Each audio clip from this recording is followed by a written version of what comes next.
Hi friends, welcome to new target coaching classes. Myself Suraj Yadav. Today I will discuss cell, subcell and orbital. What is the cell? Shell क्या होती है?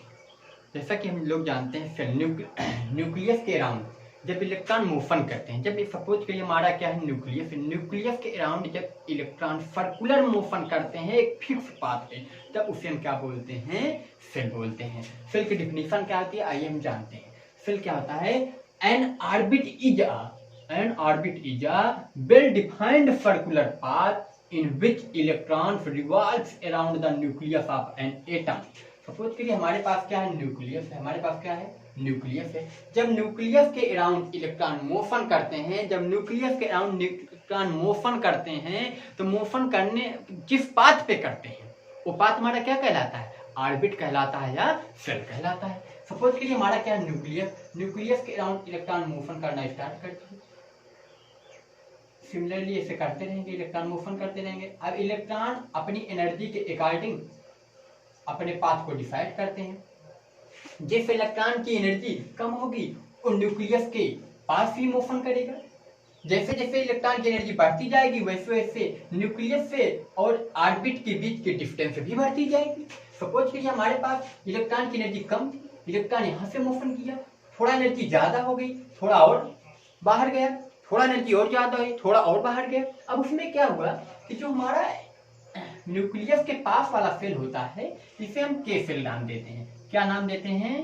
के cell. उसके बाद जो दूसरा वाला सेल होता है उसे हम क्या नाम देते हैं? L cell.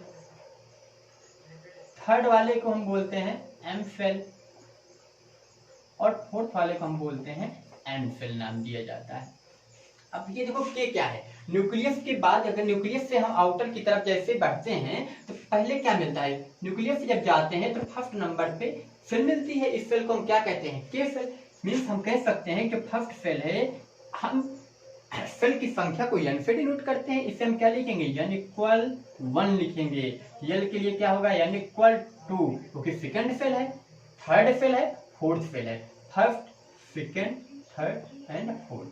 n equal 3, n equal 4 से डिनोट करते हैं। सेल क्या होते हैं?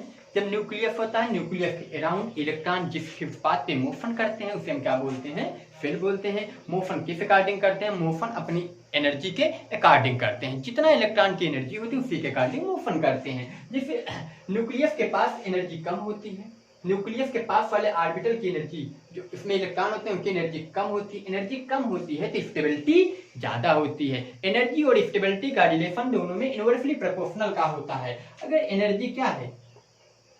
एनर्जी इनवर्सली प्रोपोर्शनल होती है स्टेबिलिटी के। अगर एनर्जी क्या है?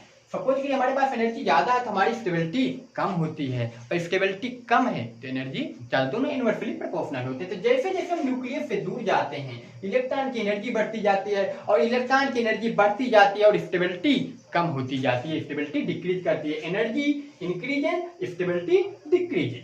अब हम देखते हैं सब सेल हो गया। अब हम सेल के बारे में तो पढ़ लिए, सेल क्या होती हैं। अब सेल में हमें इलेक्ट्रॉन की संख्या निकालना होता है कि किसमें कितने इलेक्ट्रॉन, मैक्सिमम एक सेल में मैक्सिमम कितने इलेक्ट्रॉन हो सकते हैं। इसके लिए हम फार्मूला लिखते हैं। हमें कैलकुलेशन करना, calculation of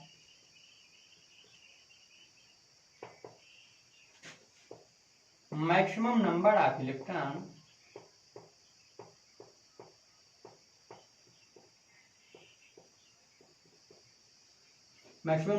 electron in a shell. किसी भी सेल में मैक्सिमम नंबर ऑफ इलेक्ट्रॉन कितने होती है, इसके लिए हमारे पास एक क्या होता है? फार्मूला। फार्मूला क्या होता है? हमारा जो फार्मूला होता है वो होता है 2n स्क्वायर।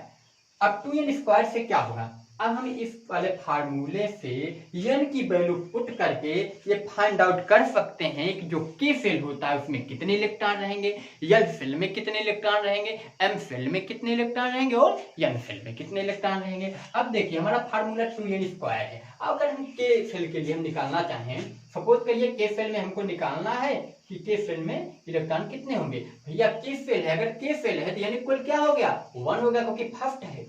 के सेल है तो n इक्वल 1, और फार्मूला हमारा क्या होता है? 2n square. अब हम सॉल्व करेंगे 2 n की प्लेस पे हम क्या पुट कर देंगे, 1 पुट करेंगे तो क्या हो जाएगा 2 इंटू 1 का स्क्वायर, ठीक है, क्या हो जाएगा 2 इंटू 1 इक्वल हो जाएगा 2। मैक्सिमम के सेल में कितने इलेक्ट्रॉन रह सकते हैं, 2। ऐसे हम एल सेल की बात कर लेते हैं। जब भी एल सेल की बात आती है तो एल सेल कहाँ आता है, फर्स्ट सेकंड नंबर की सेल है, सेकंड नंबर की सेल को हम एल सेल बोलते हैं। इसलिए हम क्या पुट करेंगे, एन इक्वल क्या पुट करेंगे भैया 2 एन स्क्वायर इक्वल 2 इंटू 2 का स्क्वायर हो जाएगा भैया 2 इंटू 2 या 4 4 2 या 8 इलेक्ट्रॉन। मैक्सिमम कितने इलेक्ट्रॉन, 8 इलेक्ट्रॉन रह सकते हैं। एम सेल में कितने इलेक्ट्रॉन रहेंगे भैया, एम सेल एन इक्वल क्या हो जाएगा 3, formula 2 n square equal 2 into 3 का स्क्वायर भैया 2 इंटू 3 3 या 9 9 2 या 18 इलेक्ट्रॉन रहेंगे।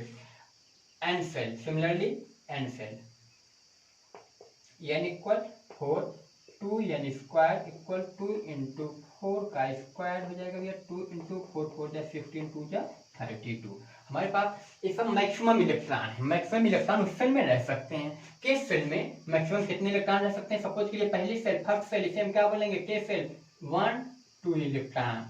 एल सेल में 8 इलेक्ट्रॉन 1 2 3 4 5 6 7 8। सिमिलरली ऐसे हम इलेक्ट्रॉन को इस सेल पे रिप्रेजेंट कर सकते हैं। ऐसे हम करते चले जाएंगे। अब इसमें मोशन क्यों करते हैं, मोशन न्यूक्लियस के पास पॉजिटिव चार्ज होता है, इलेक्ट्रॉन के पास नेगेटिव चार्ज होता है। अपोजिट चार्ज एक दूसरे को अट्रैक्ट करते हैं, लेकिन इनके बीच में भी कुछ बाउंड्रीज होती हैं जिसके रिस्पेक्ट में वो सर्कुलर मोशन करते रहते हैं, सर्कुलर मोशन करते रहते हैं। अब सपोज करिए न्यूक्लियस हमारा क्या हो गया, हम मान लीजिए हम एक ले लेते हैं चॉकलेट और एक बच्चा है। जब चॉकलेट हम दिखाते हैं तो कोई भी बच्चा हमारे पास तब तक आता रहेगा जब तक हम उसको चॉकलेट नहीं दे देंगे, लेकिन चॉकलेट पाने के बाद वो आपके पास नहीं रुकेगा। वैसे सिमिलरली न्यूक्लियस के पास क्या है, सपोज करिए अट्रैक्शन पावर है, इसी के अराउंड इलेक्ट्रॉन क्या है, सपोज करिए बच्चा है, उसी के चारों तरफ चक्कर लगा रहा है। इसी तरह सिमिलरली चक्कर लगाते लगाते इलेक्ट्रॉन ऐसे चक्कर लगाते रहते हैं और अपनी एनर्जी के अकॉर्डिंग चक्कर लगाते हैं। जिसकी एनर्जी ज्यादा होगी वो थोड़ा ज्यादा डिस्टेंस कवर करेंगे, जिसकी एनर्जी और ज्यादा होगी थोड़ा और ज्यादा डिस्टेंस कवर करेंगे। इसी तरह वो सर्कुलर मोशन करते रहते हैं। अब ये जो सेल होती हैं, सेल को हम हमारे पास KLMN यहाँ पे 4 सेल हैं, वैसे सेल और भी होती हैं, हम अपनी आवश्यकता के अनुसार इनको बढ़ा सकते हैं। KLMN के बारे में भी अभी हमें पढ़ना है। अब जो सेल होती हैं ये सब सेल में भी डिवाइड होती हैं। सब सेल क्या होते हैं, सेल के ही कंपोनेंट होते हैं, डिवाइड होकर सब सेल छोटे छोटे पार्ट्स में डिवाइड हो जाते हैं। अब वो सब सेल क्या होते हैं, सब सेल के सबसे पहले डेफिनेशन आपको बताते हैं। अ सब orbit is a sub division of electron. ये क्या होता है, subdivision of electron shells orbit separated by electrons orbitals. ये क्या होते हैं, इलेक्ट्रॉन थ्रू क्या होते हैं, सेपरेट होते हैं। अब देखिए हमारे पास सेल, सब सेल को हम कैसे डिनोट करते हैं, subshells are denoted by SP D and F। हम इसको इरेज कर देते हैं, आप इसको स्क्रीनशॉट ले लीजिए अगर लेना हो, नहीं तो हम इसको इरेज कर देते हैं। हम सब सेल के बारे में पढ़ते हैं। सेल तो हमने पढ़ लिया, अब सेल में सब सेल्स कहाँ से आती हैं। सपोज करिए हमारे पास सेल कौन कौन से हैं, KLMN। अब ये सब सेल्स को हम किससे रिप्रेजेंट करते हैं, जो सब सेल होती हैं उनको हम SPDF से रिप्रेजेंट करते हैं। हमारे पास सपोज कि यहाँ 4 सब सेल है। अब भैया सब सेल क्या होता है, सब प्रत्येक की अलग अलग सब सेल होंगी। जैसे हमारे पास जो के सेल है, के सेल में के सेल क्या है, फर्स्ट सेल है, और हम सेल की संख्या और सब सेल की संख्या में रिलेशन क्या होता है भैया, जो सब सेल होते हैं, सब सेल की जितनी भी संख्या होगी सेल नंबर के बराबर। ये फर्स्ट सेल है, फर्स्ट सेल में सब सेल कितने होंगे 1, सेकंड सेल में सब सेल कितने होंगे 2, थर्ड सेल में कितने होंगे 3, फोर्थ में 4। जितनी यहाँ संख्या होती है first second third and fourth, उतने वहां क्या होते हैं, सब सेल होते हैं। भैया के हम यस से स्टार्ट करते हैं, के में कितने सब सेल होते हैं, केवल 1, और वो भी कौन, यस। यल में कितने होते हैं, यल सेकंड नंबर की सेल है, इसका मतलब यल में कितने होंगे भैया 2, यल में 2 सब सेल होंगे, एक होगा यस और दूसरा होगा भैया पी। यम में कितने होंगे 3 सब सेल होंगे, कितने 3।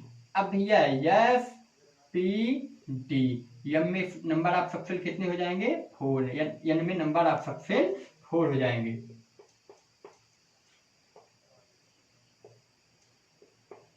SPD, इस क्या होती है, हमारे सब सेल होते हैं। सबसे पहले हम सेल पढ़ते हैं, उसके बाद सब सेल पढ़ते हैं। अब देखिए सेल का साथ साथ सब सेल का भी डिवीजन हो गया के में केवल एक। अब देखिए भैया इसकी संख्या को हम कैसे रिप्रेजेंट करेंगे, कहां से कौन सी है। अब देखिए भैया अगर हम इसमें देखना चाहें तो पहला के सेल कहां से स्टार्ट है, यानी इक्वल 1 से, यानी इक्वल 1 से मींस ए, यहां हम लिख देंगे 1 यस। यल सेल कहां से स्टार्ट है, 2 से, हम इसमें क्या लगा देंगे 2। एम सेल कहां से स्टार्ट है, यानी इक्वल 3, और एन सेल 4 से स्टार्ट। ये सब क्या हो गई, सब सेल। ये क्या हो गई, सब सेल। सेल को जब हम डिवाइड करते हैं तो उसमें सब सेल होता है। सब सेल्स के आगे हमको ऑर्बिटल के बारे में पढ़ना होगा। अब इसी के साथ साथ हम आपको ऑर्बिटल्स के बारे में भी बता देते हैं। ऑर्बिटल्स क्या होते हैं, कैसे होते हैं। अब ऑर्बिटल्स में देखिए ए क्या होते हैं ऑर्बिटल। ऑर्बिटल होता क्या है, ऑर्बिटल वह प्लेस होता है जहां पर इलेक्ट्रॉन पाए जाते हैं। Finding of probability of finding electron, probability of finding electron is known as the name of orbital. जैसे हम डेफिनेशन देखना चाहें, it is a 3 dimensional probability space. ये क्या होता है, it is a 3 dimensional probability space around the nucleus. Nucleus के around का प्रोबेबिलिटी स्पेस होता है of an atom where the possibility of finding the electron cloud is maximum. जहां पर भैया इलेक्ट्रॉन के पाए जाने की संभावना अधिक होती है उसे हम क्या बोलते हैं, ऑर्बिटल बोलते हैं। जहां पर इलेक्ट्रॉन के पाए जाने की संभावना मैक्सिमम होती है उसे हम क्या बोलते हैं, ऑर्बिटल बोलते हैं। ऑर्बिटल कितने टाइप्स के होते हैं, ऑर्बिटल मेनली 4 टाइप्स के होते हैं, S, P, D and F. और एस और एस, पी, डी और एफ को अलग अलग कैटेगरी में डिवाइड किया गया। अब जैसे भैया देखना चाहें हमारे पास क्या हो गया, ये सपोज के लिए ये वाला रो क्या हो गया, सेल। अब भैया इस वाले सेल को हम क्या बोलेंगे, ये हो गया सब सेल। अब ये सेल हो गया, सब सेल हो गया। अब हम ऑर्बिटल्स के बारे में बात करेंगे। अगर भैया ऑर्बिटल्स के बारे में बात करेंगे, जैसे हमारे पास हमने भी लिखा सब ऑर्बिटल्स आते कहाँ हैं, सब सेल से ही आते हैं। ऑर्बिटल्स हमारे सब सेल से आते हैं। हमारा सब सेल्स मान लीजिए क्या है, एस, पी, डी, एफ। अब हम जानते हैं हमारे पास यस ऑर्बिटल है। यस ऑर्बिटल हमारा वैसे शेप इसका क्या होता है, स्फेरिकल शेप होता है। यस ऑर्बिटल हमारा क्या होता है, स्फेरिकल शेप का होता है।